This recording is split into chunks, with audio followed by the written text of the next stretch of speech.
Thank you all for joining us for the Grad School Prep Series Mastering the Grad School Interview Process Workshop. Joining us today are Dr. Samuel Song, Professor, Counselor Education, School Psychology and Human Services, Ashley Sylvester, Director, Pre-Professional Advising Center, Dr. Janet Dufek, Vice Provost for Faculty Affairs and Professor. They're going to discuss how to prepare for an interview in order to have the best chance of success. I'm going to hand it over to them to get us started. Dr. Dufek, can you get us started? Absolutely. Thank you, Ege. Appreciate that. And thanks, Ashley and Dr. Song for joining today. I just want to assure, first of all, that I'm familiar with the audience. You're all undergraduate students, is that correct?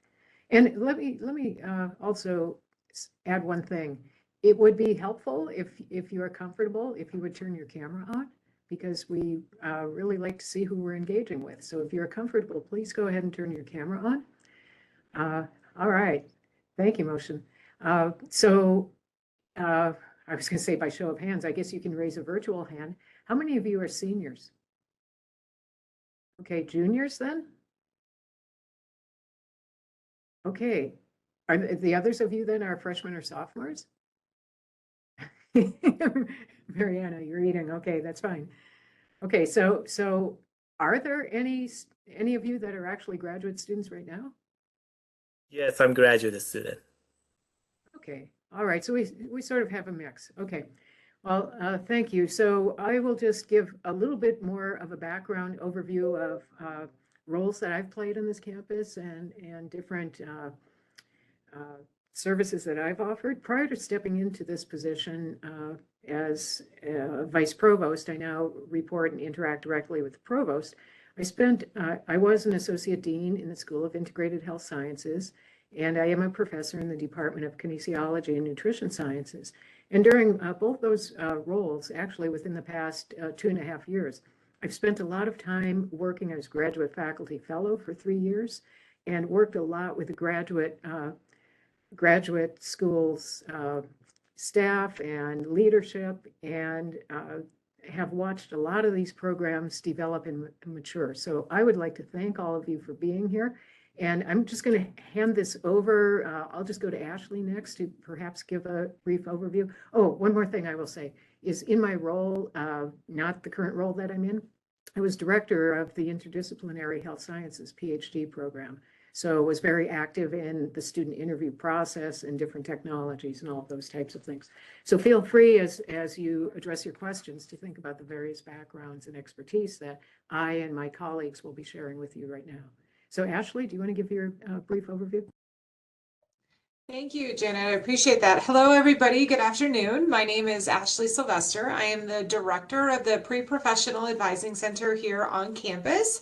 And our overall mission of the department is to work with students who are interested in eventually applying to professional school. So we mean medical, dental, physician assistant, physical therapy, occupational therapy, pharmacy, veterinary, optometry, and then as of last summer, we are now advising for pre-law as well. So if any of you are interested in eventually applying to one of those professional programs, UNLV has invested in a center that focuses specifically on making sure that you are a competitive applicant.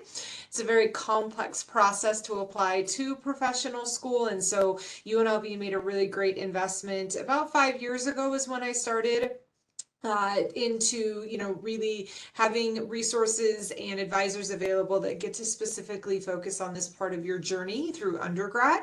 As you can imagine, a major part of our job is to help students prepare for their professional school interviews. That is a huge component to the application to professional school, and so we spend a lot of time throughout the year doing mock interviews, preparing students on the plethora of different types of interviews there are for for professional school. We host major interview events over the summer for students to be able to practice their professional school interview and the process that goes with that. So lots of experience in the area. Prior to this, I spent 15 years or so in higher ed across a variety of institutions here in Nevada. Prior to my job here, I worked for UNR's medical school. So also have experience working directly with the medical school as well. So I'm excited to be here. Please feel free to ask any questions, and I will pass it over to Dr. Song. Thank you. Hello, everybody.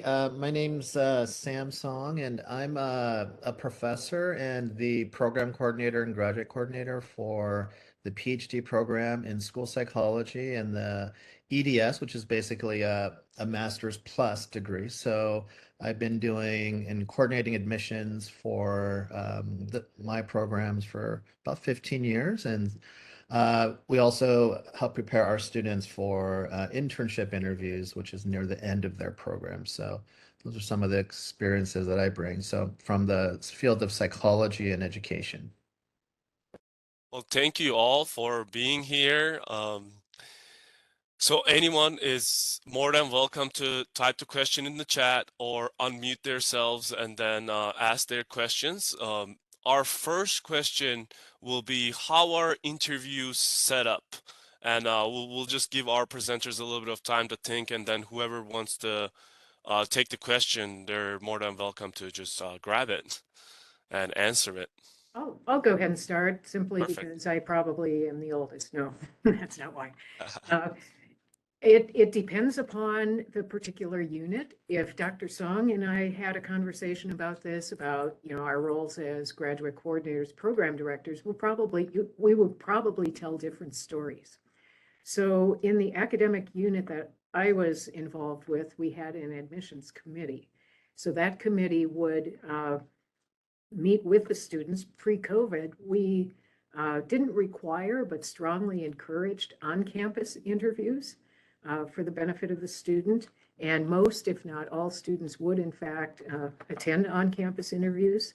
How they are arranged depends upon somewhat the degree program. And I'm focusing right now on admissions for doctoral students. Our particular program required the identification of an advisor prior to admission to the program.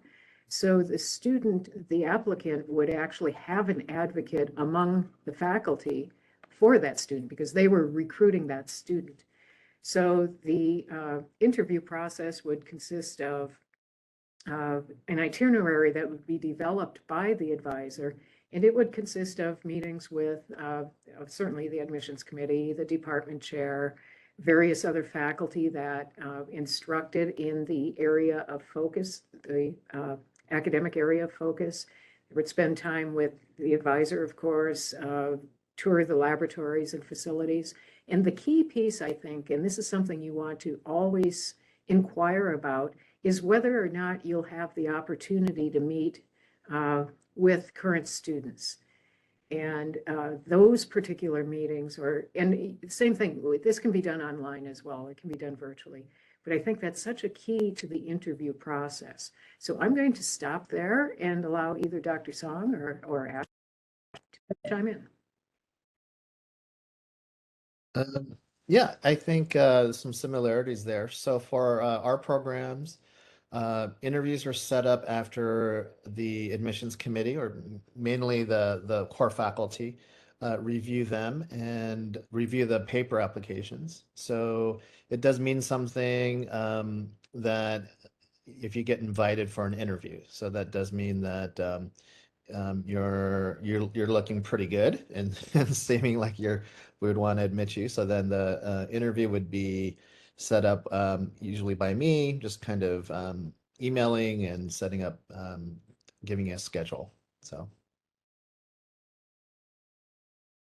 I think I'll say this quite a bit today, or maybe I'll say it once and it'll just be the blanket statement. My responses are going to be probably a bit different than our other two panelists, which is good, so that you can see the variety in the way that interviews are set up for master's programs, PhD programs, and then for professional schools. So for professional school, mainly our healthcare related programs, med, dental, etc. Your interview can be set up in a variety of ways.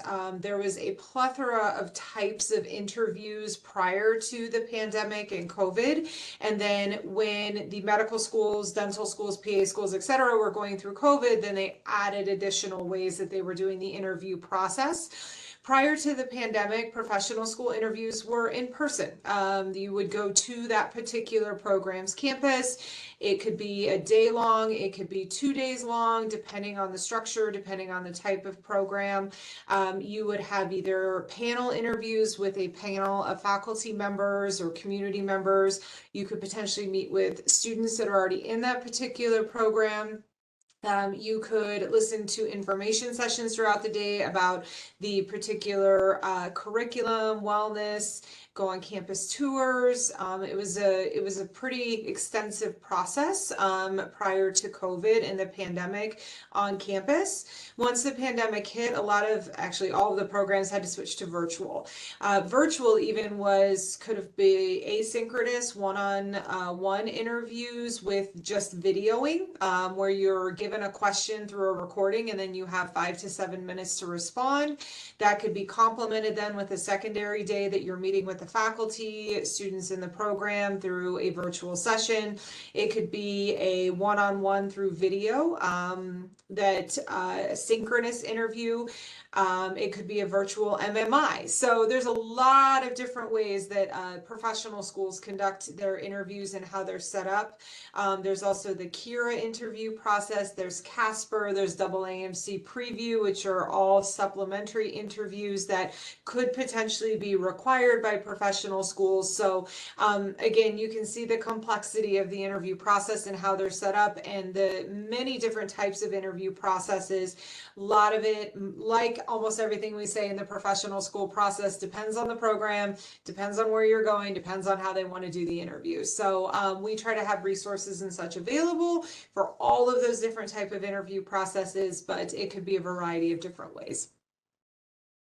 Thank you all three for your answers and sharing your knowledge. It's a great opportunity for us to learn.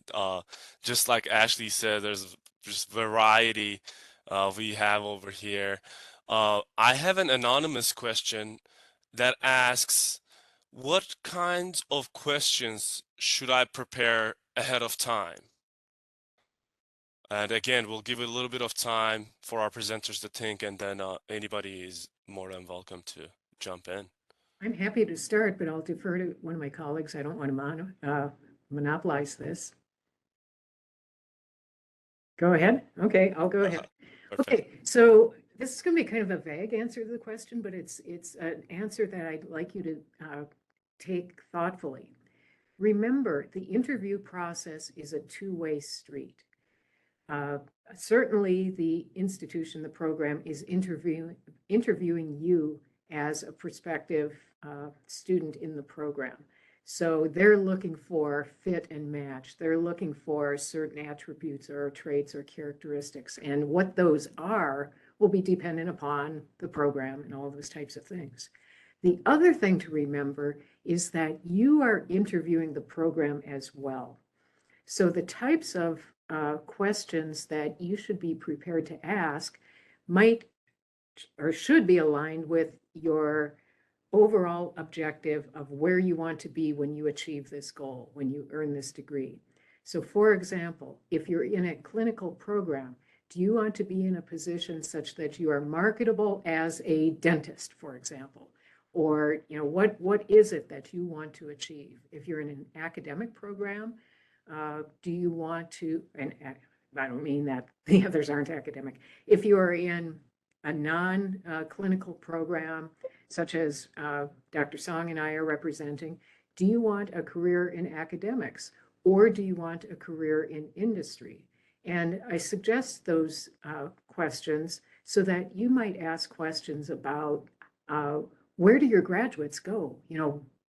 What type of career placement or things do I have? You might ask questions about the graduate students themselves as a cohort or as a continuous group. I think in the health sciences, they're typically cohorts. So, what is it like? You might want to, if it's not planned, you might ask about facilities or equipment or resources. Certainly, if you have questions about the academic program, you'll want to ask those as well and get clarification. So again, I'll stop there. Just some little seeds for my colleagues to fill in the numerous gaps that I've left. Thank you, Dr. Dufek. Um, Dr. Song or Ashley? Yeah, I just to add unique information, different perspectives. So, um, in terms of what questions that you might be prepared to, so I just want to clarify, is the question what they should ask us, or is it what they should be ready and prepared to answer? Or is it a little bit of both? I think it's a little bit of both, but Okay. it Yeah. reads as what kinds of questions should I prepare ahead of time. So I guess like maybe on the recipient end, like what should I Okay. expect them to ask? Yeah, okay, yes. I wasn't sure. I think they're both true. I mean, they're both important to prepare for. Because usually, at least for us, we do ask you, do you have any questions for us? And having, thoughtful questions to show that you're engaged and interested in the position is important. Um, I think that in terms of preparing your answers to our questions, uh, it can be really a lot of different things and specific to the programs, as Dr. Dufek mentioned. So one thing, just practically, I would say is you could Google interview questions that are common for the field, and you'll see that there's a lot out there. I've looked at those recently for our interns and things, and so those do seem pretty good, but you just never know what you'll actually be asked. I would say a good general recommendation would be you would want to be ready to answer why do you want to gain entry into this program or this position in particular, and have some good reasons for that, how that matches your career interests and career goals, um, and then have a good understanding of your career, right? Your future, like maybe what do you want to do afterwards, and then have a good understanding of yourself as a student and as a future professional. So usually some sort of strength or areas for improvement are typically asked. They're asked in different ways, though, usually, right? A conflict question, for example, could be a good one too, but they're really trying to assess who you are and how you think through issues that are relevant. Um, and I think also just to say, I didn't mention before, so our master's program is a professional program. And so we're training you to be a psychologist in the schools. And then at the PhD level, it's both academic and or professional. So it's a scientist practitioner. So we kind of do a little bit of mixture. And applied psychology is that way. So just wanted to clarify those. Okay. So I want to actually emphasize something that Dr. Song just said that's very important. Keep in mind the interview questions that are being asked may not be all focused on the academic piece. The committee is interested in perhaps how you problem solve, how you think on your feet, what some of your experiences have been in situations that you may have, and I think he used conflict as a good example.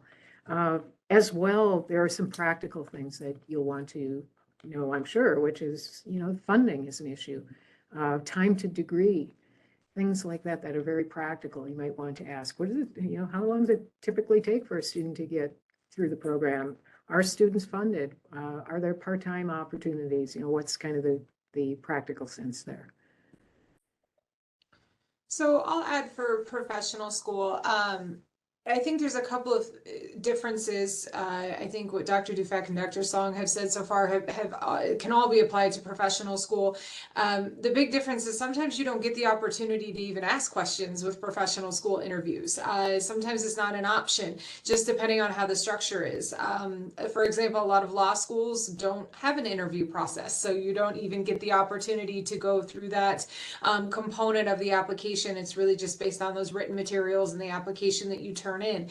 So for professional school, whether it's a asynchronous or it's a one-on-one synchronous virtual, whether it's an MMI, whether it's a panel interview or with students, I think there's really two main pieces that they're trying to look at with the interview process, which is one, who you are in your journey to this point, and then two, the assessment of what they call competencies and attributes. And so with professional school, the interview process in a holistic sense is really meant to assess you on competencies and attributes that those programs consider important.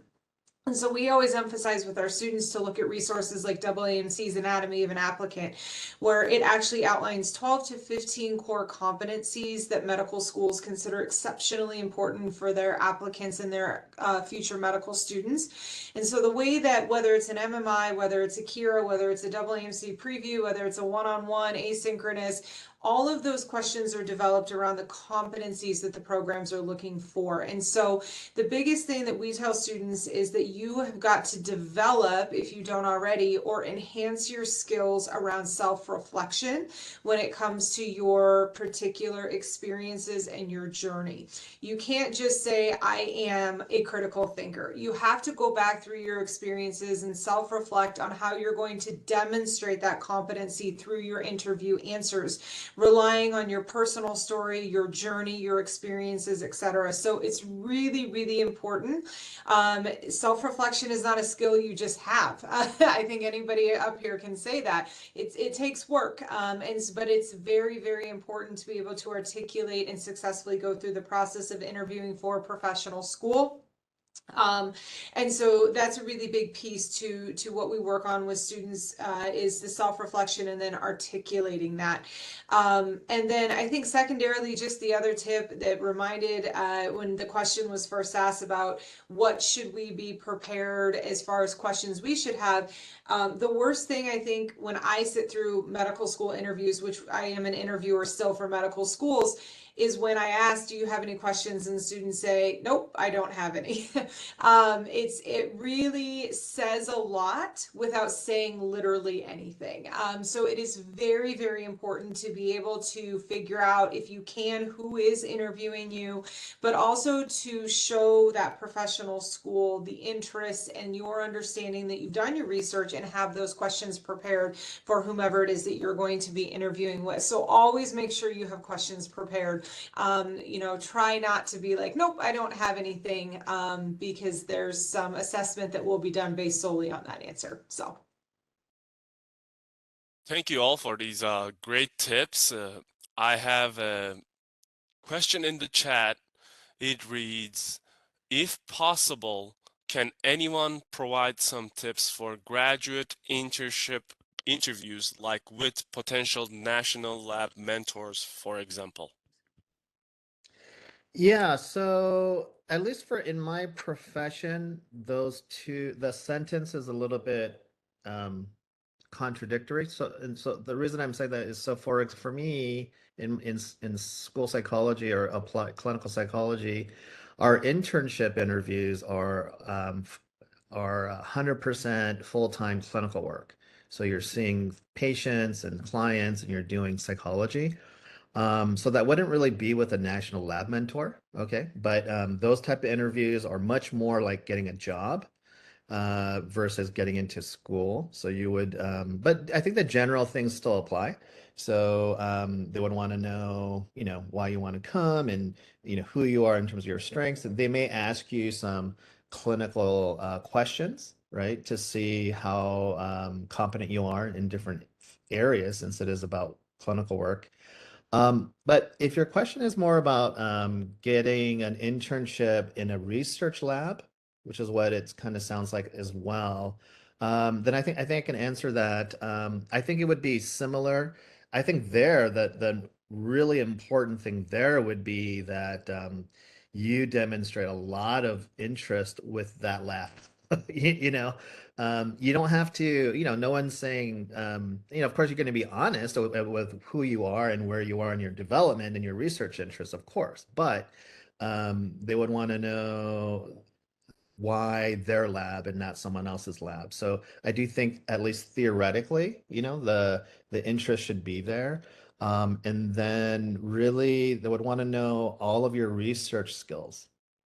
So you want to be able to speak to the classes you've had, any other practical research skills that you've obtained through assignments and or other working with other labs. And they would want to know how cooperative you are and how autonomous you are as well, and detail oriented would be some of the things that I look for. Um, but yeah, I think those are my thoughts. If anyone else wants to add in. Those are great thoughts. I have an extension to that. It would be quite important for you to do the research on the mentor that you're desiring to work with. Know what their research area is, read their literature, refer to some of the things that they've done, as Dr. Song said, relative to interests, and tie your interests into their themes.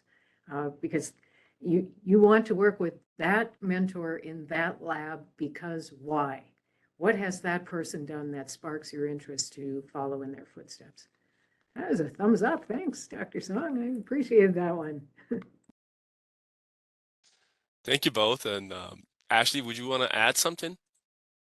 I think content-wise, my colleagues are probably more experienced in those areas with those particular types of interviews. But one of the things I'll say too, just very quickly, is yes, it's important to be prepared and do your research and understand, why your interest. But I think the other thing too to always keep in mind, no matter what interview, is to work on those soft skills, interpersonal skills, communication skills that go along with also showing an effective interview.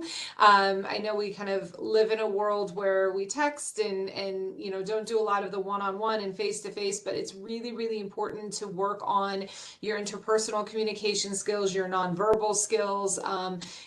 Just speaking in general can make a very big difference. Articulations, your ums, your uhs, you're talking with your hands. As you can see, I'm a hand talker.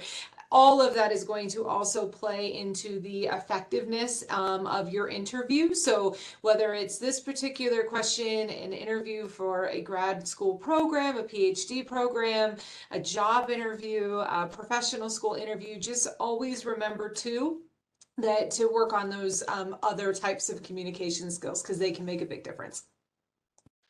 Thank you so much for that. And Ashley kind of touched on this because, like, even students should be asking questions when they're asked by the interviewers. But is it ever okay to say, I'm not sure to the tough questions that interviewers ask? Absolutely. I mean, you don't want one of the worst things you could do is try to talk around something that you don't have a good answer to. And say, what was it? I don't know. I don't know because I'm lacking experience in X, and I seek to achieve that experience in working in this environment or studying with this, and so on, so on. So uh, the worst, I mean, we as instructors will do that. A student might ask us a question that's really detailed on some content, and we don't have the answer at that point in time. Say, I don't know, but I'll find out. I'll come back with that answer. We're all human. We can't know everything. None of us can know everything we're asked. Thank you so much, Dr. Dufek. Um, Yeah, I like that answer, and I would agree. I think maybe just to add something else to that would be um, it would be important to it shows that you're being pretty thoughtful and sincere. I think if you really do not know, maybe also though you need some time to think about it, you know, and I think it's fine to say that as well. You could say, "Oh, that's a great question. Could you give me a moment?" right? I think that we would probably prefer that because then it's like you're thinking about it and then before you start to articulate something that, as Dr. Dufek said, goes everywhere else. Because then they notice that and they'll write that down. Oh, this person didn't answer the question at all, and they'll note that. So I think direct response to the question is really important, and whether, yeah, if you really don't know, then you don't know, of course. But sometimes maybe you need some time to think about it, or so that's the only thing that I would add. I think for professional school, it's a tad bit different. I hesitate to say you can't say I don't know, but it is going through the process. The questions aren't meant to elicit like tell me the four lobes of the brain and what they do, right? That you could be like I don't know. But for professional school, a lot of these are going to be behavioral based questions, and like I said, they're going to rely on your ability to self-reflect. And so if you are asked a question about, talk about a time that you worked in a team and it failed, what was your role, what did you do, and how did you solve it?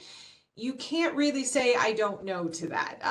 It's just not going to look well upon you as an applicant. It's going to show more of that inability to self-reflect. So like Dr. Song said, I 100% agree. If you need a minute to say, oh, that's a very good question, could you give me a moment to process? Because as we've all probably been through some type of job interview or interview, sometimes they ask questions that catch you off guard, and that's okay. As much as you try to prepare and think through things and self-reflect, sometimes you're like, ooh, that's a great question. I'll never remember my first job out here, and they were like, "What was the last book you read?" And I was like, "Oh, that I didn't prepare for that question at all." So it took me a moment. But instead of saying I don't know, I just asked for a moment. So I think it's better to ask for that moment and then put your thoughts together. But I also agree with Dr. Dufek. You don't want to go off on a tangent too much either. So it's a little bit different for professional school, but again, I think it all comes back to that ability to self-reflect and really think about what are they asking and then how do you want to demonstrate those competencies. Thank you all so much for these helpful insights. Moving on to the next question that I have here is, what version of myself should I be? How do I balance being likable me and the professional me? For example, if I'm a funny person, is it okay to crack a little joke? I saw that question, Aggie, that you shared with us. And the piece about the joke really struck me because I'm thinking about, jokes and their interpretation and individuals and their cultural and experiential backgrounds. What might be funny to you may be an insult to someone that you're speaking to. So I think the joke piece might be, especially if you don't know the individuals you're speaking with or to, might be a little bit of a risk. And I probably, 15 years ago would not have been making these comments. I think just, education and academics have changed. So that's comment number one. But comment number two is you don't want to be a fake person, right?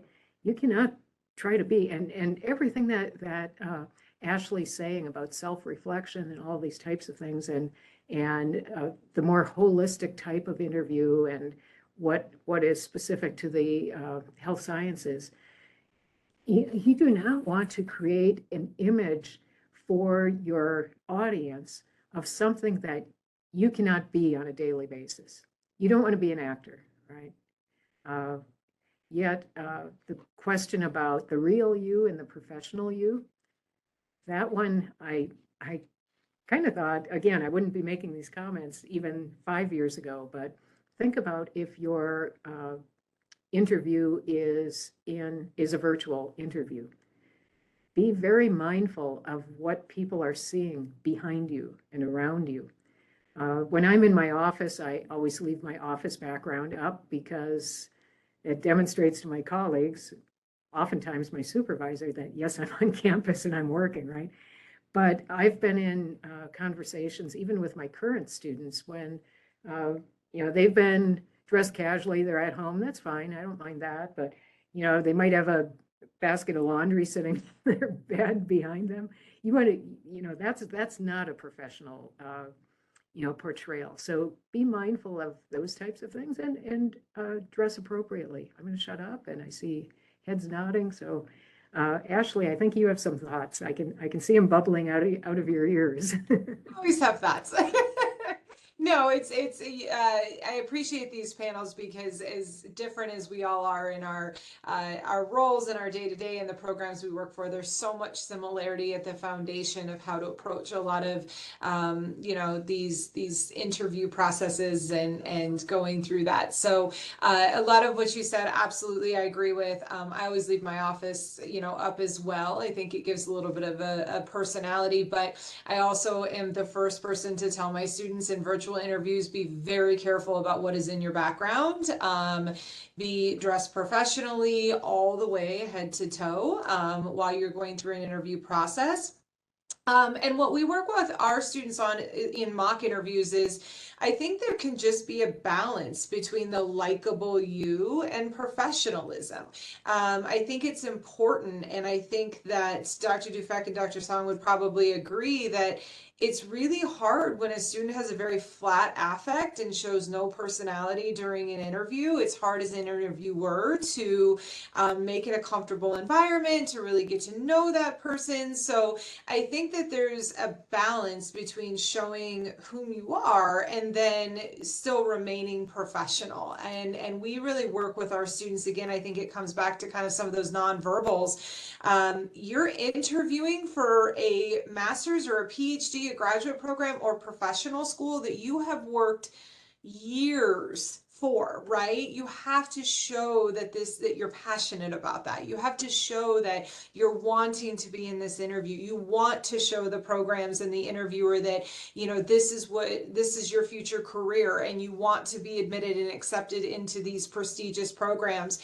And it's very hard to do that if you're sitting there, you know, again, with a very flat affect, not smiling, or not showing a little bit of your personality. So absolutely, you have to be very careful about what you're saying. Jokes maybe kind of depending. I think you get a feel for your interviewing, but you know, show some personality, smile, act like you're enjoying the process, because not everybody even gets to that point of being offered an interview. So I think that those nonverbals are really important to the effectiveness of the interview.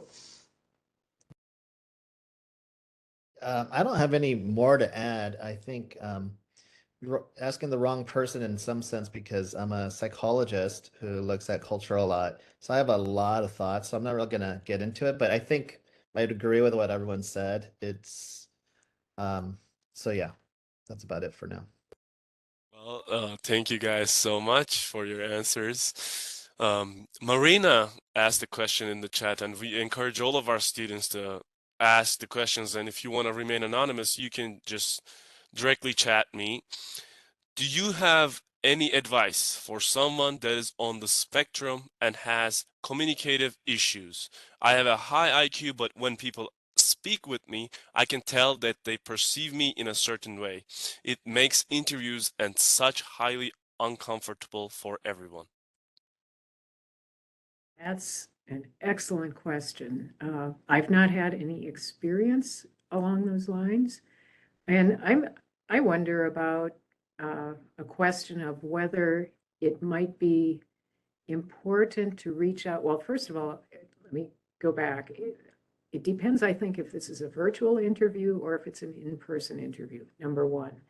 If it's a virtual interview, I wonder if there cannot be some questions asked before the interview with the appropriate individual at the institution you're interviewing at. If, for example, captioning questions would be of assistance or anything like that. Dr. Song and Ashley, I'd be really interested to hear your insight and input on this, because I honestly have no experience, but we want to make this process, or institutions and programs should be wanting to make this process as equitable for all applicants as possible. So what needs to be done to address challenges that individuals may have I think needs to be done or at least acknowledged or accommodated prior to the interview. How that's done, I don't have the answer. And I'll just be totally honest. I do. See, I said if you don't have the answer, admit it. I don't have the answer. Thank you, Dr. Dufek. Anybody want to take this question? Dr. Song? Yeah, I don't have direct experience in this situation. Obviously, I've worked with clients on the spectrum and understand that. But I was kind of thinking what Dr. Dufek was saying. If it's something that, obviously if you have a disability that's identified and maybe need some accommodations, that would be a consideration, is to let them know, and and they would need to accommodate appropriately. Um, my other thought is, I think, a lot of people use the spectrum just colloquially now. So if it's more of just like a personality quirk description, then that could be a little bit different as well. But we know a lot though that people can really practice a lot of these communication and social relatedness skills and improve. So and those who have diagnoses of autism spectrum disorder. So that would be my, one recommendation there, is that you everyone can improve in this area. Uh, and it really varies on the severity of some of the symptomatology. So yeah, that's about all I have. Thank you, Dr. Song. And Ashley, would you want to add something? So I think I don't have too much to add, honestly. It would be something that I would encourage students to reach out to the individual programs that they're interviewing with, much like Dr. Song said, to see if there's accommodations or if there is something that needs to be stated upfront in the interviewing process. With professional schools, I think with that niche and that communication is one of the competencies that they are assessing you on all levels. It would be something I would definitely encourage students to reach out directly to the programs and receive their feedback on how to effectively go through the interviewing process, and then we can help provide resources from there, whether it's more mock interviews, working with career services, etc. Thank you. Thank you so much for all of you. Next question I have is, in your opinion, what is one example of a really successful interview and what made it so successful? If you guys can think of any examples. So I had communicated or shared earlier that our doctoral program required an advisor to be identified prior to admission. So one of the most successful, and I have my own personal bias on this, successful interviews was by one of the very first PhD. The program is not that old. So when the initial PhD applicants to the program, that it was very apparent that the potential mentor and student had spent quite a period of time in conversation, both about the program, about the environment, the strengths and weaknesses, the students in the program, all of those types of things. Thus, the applicant came to the interview with, the mentor, the potential mentor's bias, of course, or whatever, but could then ask deeper questions into the levels of all of these aspects: students, program, timing, funding, resources, academic life balance, all of those types of things. Because the applicant had such a broad and deep and seemingly ongoing, or wasn't as if the individual, the mentor and the mentee, just started talking last week, right? They've had ongoing conversations, and that became just an incredibly productive and I think successful interview for that applicant. Thank you, Dr. Dufek. Ashley, would you want to add something?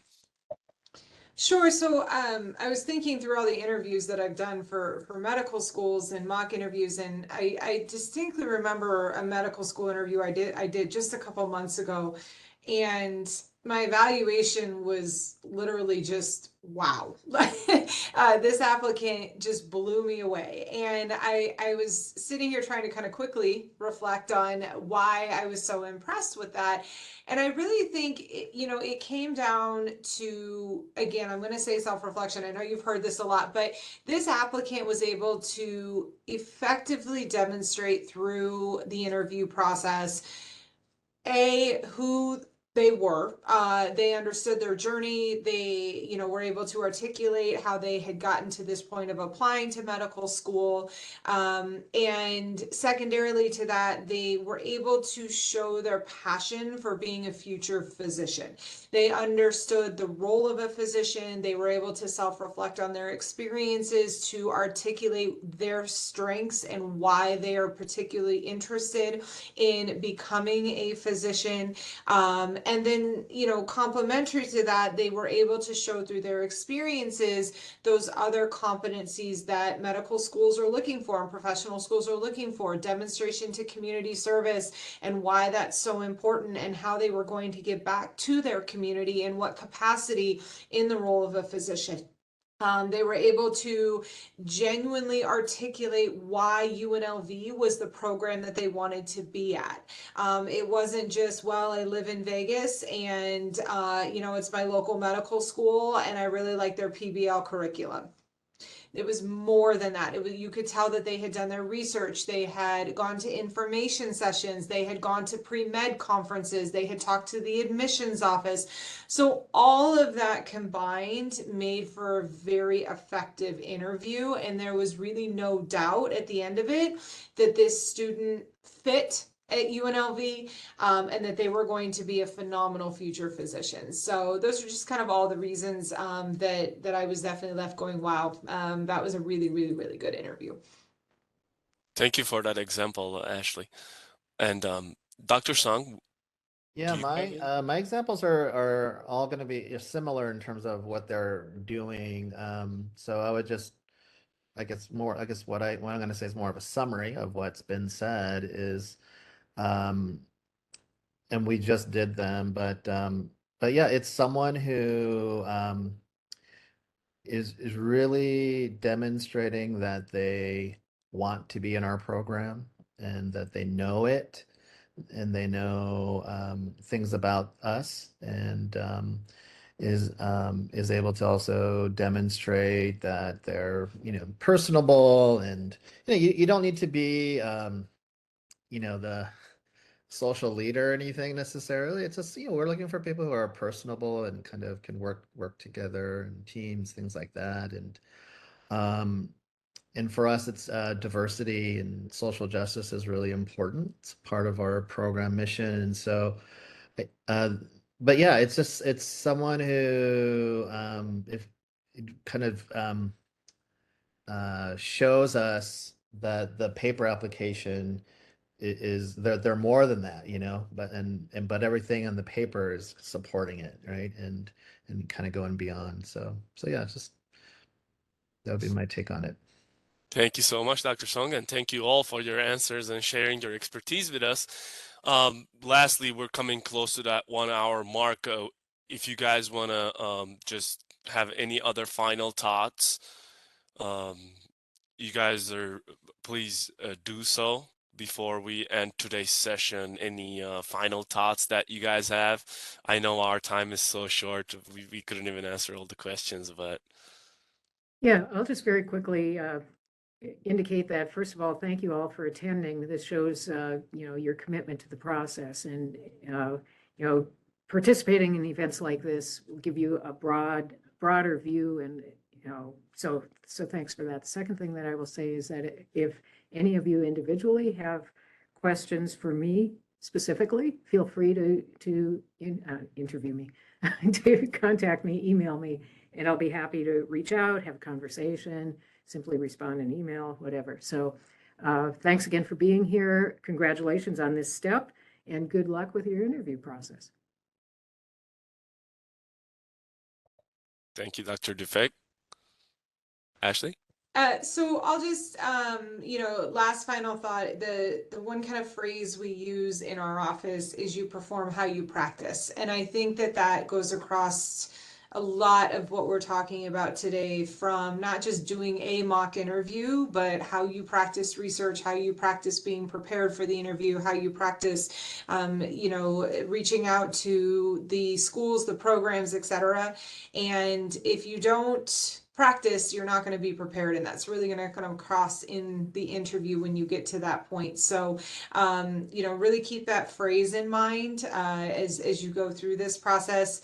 Like Dr. Dufek said, we are here to help with anybody who is interested in one of those professional school tracks. I realize we're a little bit of a niche advising center and program, but even if you've ever thought about it, we're happy to chat and help with the variety of resources that we offer to make sure that you are prepared for this process. So thank you again for having me today. I really appreciate it.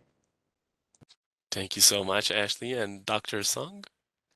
Yeah, likewise. I'm available for anyone who wants some additional suggestions or conversation. I really do a lot of this just informally, through high school, going to college and to grad school. So, yeah, very happy to do that for any of you, and congratulations to all of you as well. Well, thank you so much for attending the workshop, guys, and thank you so much to our presenters for sharing their expertise and time with us. Before you all log off, please fill out the survey that I just dropped in the chat. It helps us improve our future workshops or panels that we have. Thank you so much, everyone. Once again, thank you for sharing your expertises and then your time with us.